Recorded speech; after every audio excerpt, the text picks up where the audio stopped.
Hallelujah, जय मसीह के प्रियो। जैसा कि हम सभी जानते हैं कि पिछले एक महीने में प्रॉफिट बजिंदर सिंह जी की बड़ी बड़ी क्रूसेड्स छत्तीसगढ़ में कई जगह रोक दी गई और जिसे प्रशासन ने परमिशन नहीं दिया कि अपने जो भी उन्होंने एक्सक्यूज देकर उससे रोक लगाई, लेकिन प्रशासन ने उस समय उस मीटिंग को बिल्कुल भी अनुमति नहीं दी कि वो मीटिंग हो पाए। और प्रियो, इसी महीने नवम्बर के 20 और 21 को प्रॉफिट बजिंदर सिंह जी की बड़ी मीटिंग नेपाल के अंदर रखी गई, जहाँ परमेश्वर ने उन्हें इस्तेमाल किया। और प्रियो, यहाँ भी एक बड़ी विरोध को देखने को मिला कि 20 तारीख की जो मीटिंग थी प्रॉफिट बजिंदर सिंह जी की, वो तो पूरे समय चली, जो सुबह से लेकर शाम तक की मीटिंग थी वो तो कंप्लीट पूरा हुआ। लेकिन 21 दिन की जो मीटिंग थी वो जैसे कि सुबह 10 बजे से लेकर 3, 4, 5 बजे तक की जो भी मीटिंग थी, लेकिन प्रशासन ने उसे 1.5-2 घंटे में ही रोकने के लिए बोल दिया। जो स्टार्टिंग की जो मीटिंग थी 21 तारीख की, जिसमें प्रॉफिट बजिंदर सिंह जी ने सिर्फ आकर वहाँ के लोगों को धन्यवाद दिया जो ये मीटिंग ऑर्गेनाइज किए थे, या जितने लोग आए थे, या वहाँ के जितने भी लोगों ने इसमें हिस्सेदारी की थी मीटिंग में, और वहाँ के पूरे जो भी प्रशासन है, पुलिस प्रशासन है, या जितने भी ऑफिसर्स हैं, जो पॉलिटिशियंस हैं, उनके लिए प्रॉफिट बजिंदर सिंह जी ने प्रार्थना किया। बिल्कुल ये समझ में नहीं आ रहा कि इस समय पूरे देश में ऐसा क्यों किया जा रहा है कि मसीहियों के लिए खासकर इस तरह का प्रतिबंध लगाया जा रहा है। जो भी मसीही करना चाह रहे हैं, बड़ी बड़ी क्रूसेड्स रखना चाह रहे हैं, या अपने मतलब जो पास्टर्स हैं उन्हें बुलाना चाह रहे हैं, तो ये सिर्फ उन्हीं के लिए क्यों ऐसा किया जा रहा है, कि सिर्फ ये उन्हीं के लिए क्यों रूल बनाया जा रहा है कि मसीहियों के लिए कहीं भी इस समय अनुमति नहीं दिया जा रहा है प्रशासन के द्वारा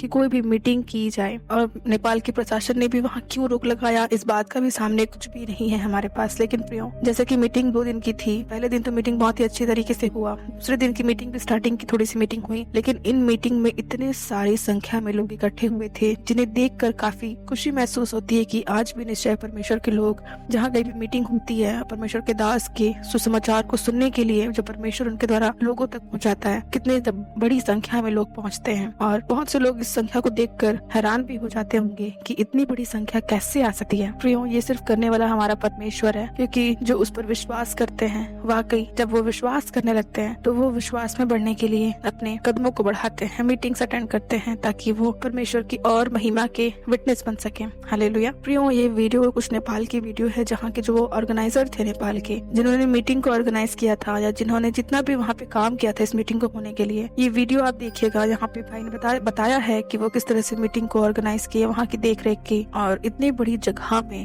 जगह में इतनी संख्या के लोगों के लिए पूरा प्रबंध किया गया, लेकिन प्रशासन उस मीटिंग को होने नहीं दी। आप इस वीडियो को देखिए। बहुत सारे लोग नहीं जानते हैं, कह रहा यीशु मसीह को बदनाम करते हैं। मैं सुन रहा था एक वीडियो में बोल रहा था, कह रहा यीशु मसीह तो मर गया और जिंदा नहीं हुआ। मैं कह रहा हूं अभी तेरे लिए डोर खुला हुआ है एक दिन आएगा और तेरे लिए डोर बंद हो जाएगा, और फिर वो चिल्लाएगा, वो कहेगा। अभी लोग शायद सोचते हैं जिंदा है, उनको लग रहा है कि अनुग्रह का दरवाजा शायद कोई मजाक का दरवाजा है। जब इंसान मर जाता है उसके बाद उसको पता लगता है कि मैं कहाँ जाऊंगा, असली डोर के पास जाऊंगा कि नकली डोर के पास जाऊंगा। बहुत सारे लोग आज बुराई कर रहे हैं, बहुत सारे लोग ठट्ठा उड़ा रहे हैं, लेकिन नहीं पता हम अपनी जवानी क्यों दे दी यीशु मसीह को। क्योंकि मैं जानता हूँ सिर्फ यीशु मसीह का डोर पवित्र है। यीशु मसीह पवित्र है, कोई पैसे के लिए मैं उसके पीछे नहीं आया, क्योंकि मैं जानता हूँ यीशु मसीह पवित्र है, उसके अंदर इतना सभी पाप नहीं है। मैं कह रहा हूँ कि अगर आपको चेक करना है तो इस तरीके से चेक करो कि जिस धर्म में पाप नहीं है, जिस धर्म में लड़ाई झगड़ा नहीं है, जिस धर्म में गाली गलोच नहीं है, मैं कह रहा हूँ जिस बात में, जिस बंदे के अंदर कह रहा ये बात है, मैं कह रहा हूँ उसके लिए स्वर्ग का डोर आज रात खुल रहा है, अनुग्रह का दरवाजा खुल रहा है किसी के नाम में। आपको बिलीव करना है तो डोर हमेशा एक बंदे के लिए बंद नहीं होता, पूरी पीढ़ी के लिए बंद कर देता है परमेश्वर। कह रहा ये बंद हो चुका था पीढ़ी से, लेकिन यहाँ पर यीशु मसीह ने इस दरवाजे को खुलवाया। मैं देख रहा था एक विश्वासी के बारे में, मैं गवाही सुन रहा था हरियाणा की, कि वहां पर मैं इस गांव में देख रहा था, हरियाणा में के गांव है कि वहां पर जवान बच्चे पैदा होने के बाद बूढ़ा नहीं होता, जल्दी मर जाते हैं। और मैंने कहा कह रहे यहाँ पर इस गांव में कोई बूढ़ा नहीं दिखाई देगा, मतलब अधिकतर बूढ़े उस गांव में नहीं दिखाई देते क्योंकि वो जल्दी मर जाते हैं। और उसी समय मैंने उनसे पूछा कारण क्या है, कहते कारण क्या है, कह रहे इस गांव वालों ने एक यीशु मसीह का कोई जन सुसमाचार सुनाने आया था और उन्होंने उसको इतना मारा और वो मर गया। और कह रहा अच्छा, कह रहा उस दिन के बाद, कह रहा कुछ सालों के बाद पता लगा इस गांव में डेथें ही बहुत होती हैं, और आज भी कह रहे वो 11 साल हो गए हैं कि वहां पर लोगों को मालूम है लोग बसते नहीं हो शहर में। क्यों? क्योंकि उन लोगों ने कह रहे कि परमेश्वर से अपने लिए अनुग्रह का दरवाजा बंद करवा दिया है। आज लोग नहीं जानते, कह रहे कि आज यीशु मसीह के खिलाफ बोलते हैं, लेकिन आज जो कुछ के खिलाफ बोल रहे हैं या सोच भी रहे, मैं कह रहा हूं उसकी पीढ़ियों के लिए दरवाजा बंद हो गया, याद रखना। लेकिन अगर आज जो कह रहे हैं कि सच्चे मन से, चाहे आप पहली बार भी देख रहे हैं, लेकिन यीशु मसीह की शक्ल देख रहे हैं, या चाहे आप फोटो देख रहे हैं, चाहे आप उसके वचन को सुन रहे हैं, लेकिन आपके अंदर थोड़ा सा भी अच्छा लग रहा है यीशु मसीह का दिल, मैं कह रहा हूँ उसके कर्म अच्छे लग रहे हैं, उसके काम अच्छे लग रहे हैं, उसकी पवित्रताई में चाल चलन अच्छा लग रहा है, मैं कह रहा हूँ आज रात आपकी पीढ़ियों के लिए डोर खुलने वाला है यीशु मसीह के नाम में। डोर खुला है आपके लोगों के लिए।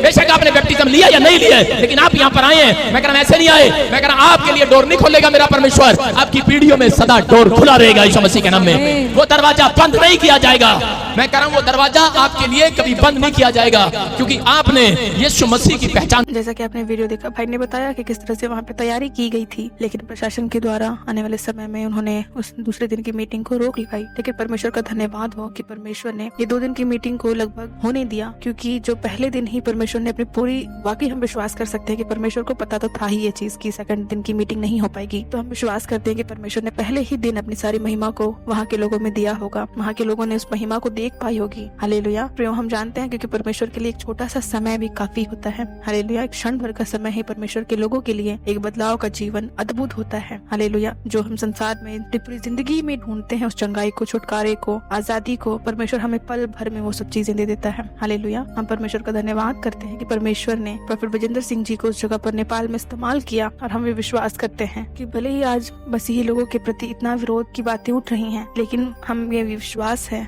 कि जहाँ विरोध होता है वहाँ परमेश्वर का काम भी होता है। हालेलुया। बहुत से लोग आए मसीह के काम को रोकने के लिए, मसीह को रोकने के लिए, प्रभु यीशु मसीह को खुद रोकने के लिए। उनके इसमें कई लोग खुद अपने भी थे, लेकिन उन्होंने कभी भी रोक नहीं पाया। आज इतना समय हो गया है, कोई भी परमेश्वर के काम को होने से नहीं रोक पाया है, और हम ये विश्वास करते हैं कि आने वाले समय में भी कोई नहीं रोक पाएगा, और परमेश्वर का नाम यूं ही महान होता जाएगा। हालेलुया। आपने वीडियो में देखा प्रियो कि किस तरह प्रोफेट बजेंद्र सिंह जी भी ने अपनी बात को सामने रखा कि हमें आज कौन से डोर्स को चुनना है, हमें अपनी आशा इस पृथ्वी तक ही रखनी है या इस पृथ्वी के बाद भी रखनी है हमारे जीवन के लिए। हालेलुया। प्रियो, हम विश्वास करते हैं कि परमेश्वर प्रोफेट बजेंद्र सिंह जी को अपनी महिमा के लिए और भी इस्तेमाल करेंगे। हालेलुया। आने वाले समय में जगह जगह पर उनके क्रूसेड्स हों, हम ये प्रार्थना करते हैं, और परमेश्वर उनके घर को, चर्च को, कलीसिया को, उनके आत्मिक जीवन को और भी बढ़ाए, ताकि बहुत सी आत्माएं प्रोफेट बजेंद्र सिंह जी के द्वारा बचाई जाए। हालेलुया। आपने इस वीडियो को देखा प्रियो, आप इसे लाइक करें, शेयर करें, और आपकी जो भी राय हमें देनी है आप हमें प्लीज कमेंट सेक्शन पर बता सकते हैं। परमेश्वर आप सभी को आशीष दे। जय मसीह की।